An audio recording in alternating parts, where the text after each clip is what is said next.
Assalamu alaikum to all of you. This is Shoaib Akhtar, and once again, welcome to my YouTube channel CSS by Shoaib Akhtar. So that will be the fourth lecture of Q&A, and today we are going to discuss the description of these questions in details. So let's start without wasting of time. So the very first question, my father has a new dress. So ये जो question है ये CSS aspirants ने पूछा था और I don't know his और her name. तो इन्होंने ये पूछा था कि सर इस क्वेश्चन का जो करेक्शन है वो क्या होगी, इस क्वेश्चन की करेक्शन जो है वो क्या हो सकती है। तो अगर हम इस सेंटेंस को देखते हैं तो आप लोगों को भी ये सेंटेंस जो है वो ठीक लग रहा होना है। कैसे ठीक लग रहा होना है? बिकॉज ग्रामेटिकली इसमें कोई मिस्टेक नहीं है। ग्रामर के हिसाब से ये जो सेंटेंस है ये ठीक है। माई फादर जो है वो सब्जेक्ट है, हैज़ जो है वो वर्ब है और ड्रेस जो है वो ऑब्जेक्ट है, ठीक है। और आर्टिकल है, न्यू जो है वो एडजेक्टिव है। अब ये देखो कि यानी कि नॉर्मली इंग्लिश में ऐसे ही होता है ना, सब्जेक्ट होता है, वर्ब होती है और ऑब्जेक्ट होता है, और सब्जेक्ट और वर्ब का एग्रीमेंट होता है, वो भी ठीक है। सिंगुलर सब्जेक्ट है, सिंगुलर ही वर्ब है। तो ये सेंटेंस ग्रामेटिकली तो ठीक है, ग्रामर के हिसाब से, सिंटैक्स के हिसाब से ये सेंटेंस जो है ये ठीक है, इसमें किसी भी करेक्शन की ज़रूरत नहीं है। लेकिन अगर आप इसी सेंटेंस को सिमेंटिक्स के हिसाब से देखते हैं तो ये गलत है। सिमेंटिक्स किसे कहते हैं? एक सेंटेंस को जब आप मीनिंग की बेस पर उसमें देखते हैं कि मीनिंग के हिसाब से उसमें क्या मिस्टेक है। जैसा कि देखो, अगर मैं कहूँ कि आई आई ड्राइव आ बाइसिकल, तो आप कहेंगे नहीं नहीं सर ऐसे तो हो ही नहीं सकता। आप कहेंगे नहीं सर आपको ऐसे बोलना पड़ेगा, आई राइड आ बाइसिकल। क्यों? बिकॉज ड्राइव वर्ब जो है वो तो आप बाइसिकल के लिए तो नहीं ना यूज़ कर सकते। सिमिलरली अगर मैं कहूँ कि माई डॉग रीड्स न्यूज़पेपर, तो आप कहेंगे सर ऐसा तो हो ही नहीं सकता। लेकिन ये ग्रामेटिकली तो ये सेंटेंस ठीक है। माई डॉग सब्जेक्ट है, ठीक है, रीड्स वर्ब है, ठीक है, न्यूज़पेपर उसका ऑब्जेक्ट भी है। तो फिर ये ग्रामेटिकल ठीक है, लेकिन सिमेंटिक्स के हिसाब से ये गलत है। तो यहाँ पर भी ऐसी ही मिस्टेक है, लेकिन वो मिस्टेक जो है वो बहुत ही कॉमन मिस्टेक है और आप में से बहुत सारे स्टूडेंट्स को ये पता भी नहीं होगा कि ये जो ड्रेस नाउन है ये यूज़ होती है for the clothes of women. औरतों के कपड़ों के लिए आप ड्रेस को यूज़ करते हो। और यहाँ पर क्या लिखा हुआ है? माई फादर, यानी कि यहाँ पर तो ओबियसली हम मैन की बात कर रहे हैं, हम तो ओबियसली मेल्स की बात कर रहे हैं, ठीक है। तो फिर यहाँ पर क्या होगा? फिर यहाँ पर सूट होगा। दैट्स मीन फॉर्मल लैंग्वेज में आपको for the clothes of main के लिए आपको सूट नाउन को यूज़ करना पड़ेगा, और for the clothes of women you have to use dress. Mean to say कि आप किसी नेटिव स्पीकर के पास जाते हैं, किसी गोरे के पास जाते हैं ना, तो उसको अगर आप कहते हैं मुझे एक ड्रेस दिखाएं, तो वो आपको औरतों के जो कपड़े हैं वो दिखाएगा, ठीक है। वो आपको भाई मेल्स के नहीं दिखाएगा। बिकॉज अगर आप फॉर्मल लैंग्वेज में इसको देखते हैं तो ड्रेस का मीनिंग यही होता है, औरतों के लिबास को आप ड्रेस कहते हैं और मर्दों के लिए आपको सूट वर्ड जो है वो यूज़ करते हैं। हालांकि हमारे पास एक पंजाबी सॉन्ग भी है, इंडियन पंजाबी सूट, तो वहाँ पर तो आपने सूट को यूज़ किया हुआ है फॉर फीमेल्स, ठीक है, यानी कि फ़ीमेल के लिए यूज़ किया गया है ना। लेकिन ये देखो, अगर आप फॉर्मल लैंग्वेज के हिसाब से देखोगे तो सूट मेल के लिए यूज़ होता है, मेल के कपड़ों के लिए, ठीक है। और for women you have to use dress. So I hope so C S S aspirants, आपका नाम जो भी है आप कमेंट्स में बता देना। तो इसका जो करेक्शन है वो ऐसे होगा, my father has a new suit, dress नहीं होगा। या इसका करेक्शन ऐसे भी हो सकता है, लेकिन ऐसे ओबियसली वो मीनिंग ही चेंज हो जाएगा, माई मदर, ठीक है। अगर आप मदर के हिसाब से यूज़ करते हैं तो वो ठीक है, ठीक है। लेकिन ओबियसली आपको यहाँ पर ही इसका करेक्शन करना चाहिए, my father has a new suit, या आप ऐसे कर दें my mother has a new dress. तो दोनों हिसाब से इसका करेक्शन जो है वो एक्सेप्टेबल होगा। अच्छा, ये तो हो गया सूट एज अ नाउन। लेकिन आप में से बहुत ही कम स्टूडेंट्स को पता होगा इंग्लिश लैंग्वेज में सूट जो है वो वर्ब भी होती है, सूट वर्ब भी होती है। जैसा कि देखो, अगर मैं कहूँ द इंग्लिश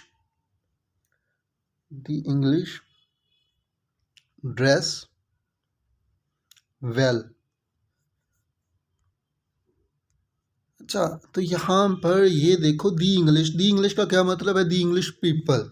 ठीक है, कुछ चीज़ें इतनी कॉमन हो जाती हैं कि फिर उनको यूज़ नहीं किया जाता, वो अंडरस्टूड मान ली जाती हैं। ठीक है, जैसा कि देखो एक स्टूडेंट ने क्वेश्चन भी पूछा था तो मुझे याद आ गया, इसी वजह से मैं इसी यानी कि लेक्चर में उसका भी डिस्क्रिप्शन दे देता हूँ। तो वो मुझसे ये पूछ रही थी, सर द रिच होता है, ठीक है, तो यहाँ पर रिच जो है वो तो एडजेक्टिव है, और द जो है वो आर्टिकल है, तो आर्टिकल एडजेक्टिव्स के साथ कैसे आ सकते हैं, तो आर्टिकल एडजेक्टिव्स के साथ नहीं यूज़ होते। मैं इवन अपने आर्टिकल्स के लेक्चर में भी काफ़ी डिटेल्स के साथ इस बात को समझाऊंगा। रिच एडजेक्टिव है और हमेशा इंग्लिश लैंग्वेज में एडजेक्टिव है, रिच कभी भी नाउन नहीं होता, ठीक है, एडजेक्टिव होता है। और ये देखो जो दी है आर्टिकल, आर्टिकल भी तो एडजेक्टिव्स ही होते हैं, और यहाँ पर आर्टिकल को आप ना यूज़ नहीं कर सकते एडजेक्टिव के साथ। तो यहाँ पर द रिच, तो ऑब्वियसली रिच पीपल लोग ही होते हैं ना, कोई जानवर तो नहीं ना अमीर और गरीब होते, या कोई बिल्डिंग जो है वो अमीर और गरीब है, लोग ही होते हैं ना। तो ये इतनी अंडरस्टूड बात है कि इसी वजह से उसको आगे लिखा ही नहीं जाता। The rich people, obviously it is understood, अगर मैं कहता हूँ the rich, so it is understood I am talking about the rich people. अगर मैं कहता हूँ the poor, so it is understood that I am talking about the poor people. जो similarly अगर मैं कहता हूँ दी इंग्लिश, ऐसे मैं अगर कहता हूँ द पाकिस्तानी, तो obviously I am talking about the Pakistani people. So article जो है वो पीपल के साथ है, यहाँ पर भी जो आर्टिकल है वो पीपल के साथ है। सो आई होप सो आपको पता चला होना है। सो फर्दर ये देखें, ये एक पूरा का पूरा सेंटेंस है, और सेंटेंस किसे कहते हैं, जिसमें कोई ना कोई वर्ब हो। दी इंग्लिश ड्रेस वेल, ये एक पूरा का पूरा सेंटेंस है। यहाँ पर ड्रेस जो है वो एक वर्ब है, ठीक है, और फिनाइट वर्ब है। फिनाइट वर्ब कैसे है, बिकॉज उसने सब्जेक्ट को सेटिस्फाई किया है। The English people, people plural noun है, और ये देखो उसके साथ वर्ब भी प्लूरल ही आई है, ठीक है। सो दी इंग्लिश ड्रेस वेल, इनके जो गोरे हैं वो अच्छी ड्रेस जो है वो पहनते हैं। तो यहाँ पर ड्रेस जो है वो ऐसा वर्ब यूज़ हुई है। सो ड्रेस इंग्लिश लैंग्वेज में नाउन भी होता है, जो आपने क्वेश्चन पूछा था यहाँ पर नाउन ही है, लेकिन ड्रेस इंग्लिश लैंग्वेज में वर्ब भी होती है। Okay, so the next question from Saanvi. अच्छा, इन्होंने तो बहुत ज़्यादा वैसे भी कमेंट्स किए थे कि मेरे क्वेश्चन का डिस्क्रिप्शन जो है ना वो नहीं मुझे मिल रहा। सो इनका क्वेश्चन ये था, my all family members have arrived, ठीक है।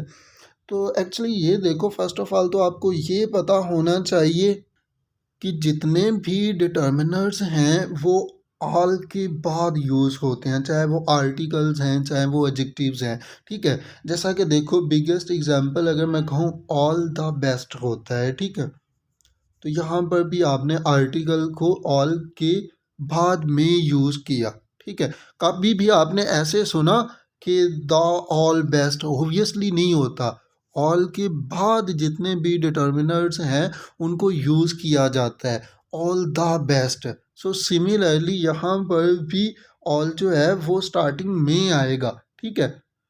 तो यहाँ पर फिर करेक्शन क्या होगा, all my family members have arrived, लेकिन अभी भी ये गलत है। अभी भी ये कैसे गलत है, बिकॉज ये देखो आपने आपने तो ये देखो, एक तो करेक्शन इसमें कर ली कि ये जो माई है ये ऑल के बाद आएगा, ठीक है, ऑल माई फैमिली मेम्बर्स, ठीक है, हैव अराइव्ड, लेकिन अब भी ये गलत है।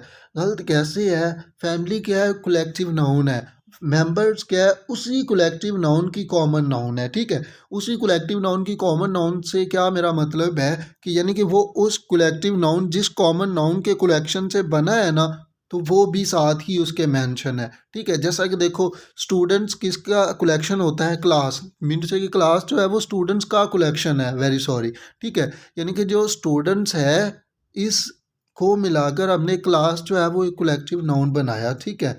ऐसे ही देखो जजेस का अगर एक ग्रुप होगा तो उसको आप ज्यूरी कहेंगे, ठीक है। तो ये देखो ऐसे ही मेंबर्स के कलेक्शन को आप फैमिली कहते हैं। तो जो कलेक्टिव नाउन होती है उसकी कॉमन नाउन एक साथ इकट्ठे नहीं आ सकते। फिर क्या किया जाता है, जैसा कि देखो I can't say student class या class student, I have to say the students of the class, ठीक है। ऐसे ही मैं अगर कहना हो ज्यूरी जजेस, तो I have to say the जजेस of jury, of the jury. So similarly यहाँ पर भी मुझे ऐसे ही करना पड़ेगा कि all the members of my family, ठीक है, all the members of my family have arrived. So I hope so, Saanvi I think so आपका नाम है। सो आपको ये समझ आया होना है। Asked by Amina. So Amina का ये क्वेश्चन है, he is my cousin brother. तो एक्चुअली ये देखो कि यहाँ पर ना कज़न के साथ ब्रदर जो है वो नहीं आएगा, ठीक है। अब क्यों नहीं आएगा इसको हम डिस्कस कर लेते हैं, लेकिन यहाँ पर कज़न के साथ जो है ना वो ब्रदर नहीं आ सकता। इस एक्सप्रेशन को इंग्लिश लैंग्वेज में ग्रामेटिकल टर्म होती है और इसको एक्सप्रेशन को कहा जाता है टाइटोलॉजिकल एक्सप्रेशन, यानी कि एक ना एक्स्ट्रा एडिंग कर देना, एक ऐसे वर्ड्स का इस्तेमाल कर लेना जिनकी ज़रूरत ही नहीं है, यानी कि आप कह सकते हैं कि सुपरफ्लूअस हो जाना, यानी कि एक चीज़ का हद से ज़्यादा इस्तेमाल कर लेना, ठीक है। जैसा कि देखो अगर मैं कहूँ फ्री गिफ्ट, तो आप कहेंगे सर गिफ्ट तो होते ही फ्री है, तो आप कहेंगे नहीं सर, गिफ्ट के साथ आप फ्री नहीं वर्ड जो है वो नहीं यूज़ कर सकते, ठीक है। ऐसे ही देखो अगर मैं कह दूँ कि न्यू इनोवेशन, तो आप कहेंगे सर इनोवेशन जो होती है वो तो न्यू ही होती है। या अगर मैं कह दूं फर्स्ट इंट्रोड्यूस्ड, तो आप कहेंगे नहीं सर, इंट्रोड्यूस तो ओबियसली फर्स्ट टाइम ही करवाया जाता है, तो इसी वजह से आप फर्स्ट इंट्रोड्यूस जो है वो भी नहीं कह सकते, ठीक है। तो ऐसे ही देखो अगर मैं कह दूं कि अनसोल्व्ड मिस्ट्री, तो आप कहेंगे सर ऐसे तो हो ही नहीं सकता है। ऐसे ही देखो अगर मैं कहूँ फाइनल कंक्लूजन, तो कंक्लूजन और फाइनल दोनों सेम है। ऐसे ही देखो गिफ्ट तो होते ही फ्री है। तो सिमिलरली जब मैं ही को यूज़ कर रहा हूँ यहाँ पर, तो ही जो है वो मेल को दिखाता है, ओबियसली हम ही को मेल के लिए यूज़ करते हैं, शी को यानी कि ही को आप मैस्कुलिन जेंडर के लिए यूज़ करते हैं, शी को आप फेमिनिन जेंडर के लिए यूज़ करते हैं, ठीक है, और इच को आप न्यूट्रल जेंडर के लिए यूज़ करते हैं, ठीक है, for non living things etcetera. तो अब ये देखो ही से वो अंडरस्टूड है कि I am talking about he is my cousin brother. यहाँ से ही से ही मुझे पता जो है वो चल गया कि मैं कज़न ब्रदर की बात कर रहा हूँ। ये ही जो है मैंने प्रोनाउन को इसी वजह से यूज़ किया ना कि मुझे आगे पता चल जाए कि I am talking about my brother. अगर यहाँ पर शी होता तो फिर आगे यहाँ पर सिस्टर नहीं आ सकता, बिकॉज शी से ही पता चल रहा है कि मैं फीमेल की बात कर रहा हूँ, तो इसी वजह से फिर हम इसको यूज़ नहीं करेंगे। वैसे एक और बात होती है कि कज़न जो है वो कॉमन जेंडर है, और कॉमन जेंडर में जहाँ पर जेंडर क्लियर नहीं होता वहाँ पर हम मेल को प्रेफरेंस देते हैं, लेकिन ये बात अलहदा से एक और टॉपिक की तरफ चली जाएगी, मैं उसको यहाँ पर एक्सप्लेन नहीं करना चाहूँगा, इसको फर्दर हम किसी और लेक्चर में देख लेंगे। लेकिन ये देखो that expression is called tautological expression, जहाँ पर आप यानी कि सुपरफ्लूअस वर्ड्स का यूज़ करते हैं जिनकी ज़रूरत नहीं होती, तो यहाँ पर भी इसकी ज़रूरत नहीं है। सो ही इज़ माई कज़न, ये सेंटेंस इतना ही ठीक है, बिकॉज कज़न का खुद की मतलब होता है कि ब्रदर और सिस्टर इसमें इंक्लूड होगा, ठीक है। Okay, so the last question, he died from cancer. So ये सिकलैन ने पूछा। तो एक्चुअली ये देखो डाई जो है वो इंग्लिश लैंग्वेज में एक इनट्रांजिटिव वर्ब है, ठीक है। डाई जो है वो ट्रांजिटिव वर्ब नहीं है, इनट्रांजिटिव वर्ब है, ठीक है। अब ट्रांजिटिव वर्ब कौन सी होती हैं, ट्रांजिटिव वर्ब्स जो है वो कौन सी होती हैं, और इनट्रांजिटिव वर्ब्स जो है वो कौन सी होती हैं, इनको हम ओबियसली ट्रांजिटिव और इनट्रांजिटिव वर्ब्स के लेक्चर में काफ़ी डिटेल्स के साथ डिस्कस करेंगे। लेकिन ये देखो कि जो इनट्रांजिटिव वर्ब्स होती हैं ना, ठीक है, वो अपने साथ ऑब्जेक्ट नहीं लेती, ठीक है। जैसा कि देखो अगर मैं कहूँ कि ही इज़ स्माइलिंग, ठीक है, ही इज़ स्माइलिंग शुएब नहीं हो सकता, बिकॉज क्यों, उसके बाद ऑब्जेक्ट आ ही नहीं सकता, ठीक है। ऐसे ही देखो अगर मैं कह दूँ कि शी इज़ लुकिंग, तो शी इज़ लुकिंग तो ओबियसली आगे आप शुएब नहीं कह सकते। हाँ, she is looking for Shoaib होगा, तो वो फॉर प्रपोजिशन है, उसका ऑब्जेक्ट हो सकता है। सिमिलरली डाइड, ही डाइड एक पूरा का पूरा सेंटेंस है, यहाँ पर आपको ऑब्जेक्ट की ज़रूरत जो है वो नहीं है। फर्दर अगेन बता रहा हूँ, इस चीज़ को मैं काफ़ी डिटेल्स के साथ आप लोगों को समझाऊंगा जब मैं ट्रांजिटिव और इनट्रांजिटिव वर्ब्स को एक्सप्लेन करूंगा। लेकिन यहाँ पर इतना ही कहूँगा कि टाई जो है वो इंग्लिश लैंग्वेज में एक इनट्रांजिटिव वर्ब है, जिसके साथ प्रपोजिशन फ्रॉम भी आती है और ऑफ भी आती है। ऑफ कब आती है, जब भी यानी कि कोई इंसान मरता है ना किसी डिजीज़ की वजह से, किसी बीमारी की वजह से, तो फिर डाई के साथ ऑफ प्रपोजिशन आती है, ठीक है। तो यहाँ पर कैंसर एक डिजीज़ है, ऑब्वियसली डिजीज़ है ना, तो यहाँ पर ही डाइट ऑफ कैंसर होगा। लेकिन मान लो कि अगर वो ही किसी यानी कि डिजीज़ के अलावा किसी और कॉज की वजह से अगर किसी की डेथ हुई है, कोई एक्सीडेंट से मरा है, ठीक है, या कोई बम ब्लास्ट हो गया है, ठीक है, उसमें कोई मार गया है, तो वहाँ पर आप फ्रॉम यूज़ कर सकते हैं, ठीक है। ही डाइड फ्रॉम एक्सीडेंट ऐसा पॉसिबल है, लेकिन ही डाइड फ्रॉम कैंसर ये पॉसिबल नहीं है, बिकॉज कैंसर एक डिजीज़ है, और डिजीज़ से अगर किसी की डेथ होती है तो वहाँ पर आप ऑफ प्रपोजिशन को यूज़ करते हैं। सो आई होप सो कि ये लेक्चर जो है ये आप लोगों को समझ आया होना है। फर्दर फिर भी अगर किसी और का भी कोई क्वेश्चन हो तो वो कमेंट्स में पूछ सकता है।